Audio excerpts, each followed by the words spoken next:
I think that being on your purpose gives you a sense of entitlement because you know that you're doing good things with your life, and it gives you a feeling of being emptied out. So let's say that after a long day of work, you kind of walk through a crowd, and because you're so on your purpose, it's almost like parting the Red Seas. People will tend to get out of your way because they say, look, this is a man who's walking with a purpose. This guy's a badass.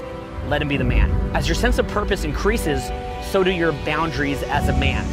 This became especially relevant to me lately, where I realized if I want to accomplish what I want to, get done in life, I'm going to have to be very, very careful about what influences I allow around myself, what type of people I surround myself with, what kind of energy I'm letting in, but more importantly, my own behavior, like, if I'm eating bad food or if I'm engaging in sloppy behavior, unfocused behavior, I'm actually failing to put down a personal boundary on myself.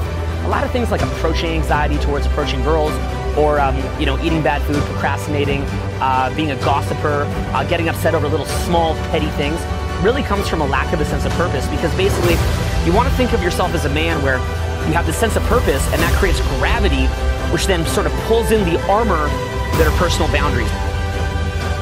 If you think about it, how many of your actual beliefs that you have, or emotions that you feel, or just sort of day-to-day activities that you engage in are actually of your own conscious decision? What I think is that most people are actually closer to sponges than to what most people would think of as a human being. I think that you have to get to a certain sort of critical mass of having your own intention in life before you would ever actually, be what most people think of as a person. What I would say is that when you can find your purpose early, that has the advantage that whatever you're going to do with your life, you've had more years to put the polish onto it, okay?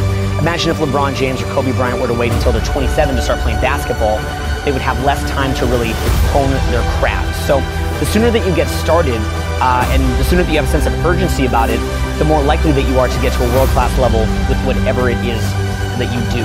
But conversely, there's something to be said about just maintaining an openness to experience and going through life, just sort of taking different things in, and how sometimes that can kind of add up to some amazing opportunities later in life that would totally blow you away.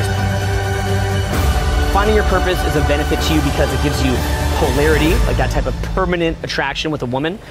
It gives you a high sense of entitlement. It empties you out.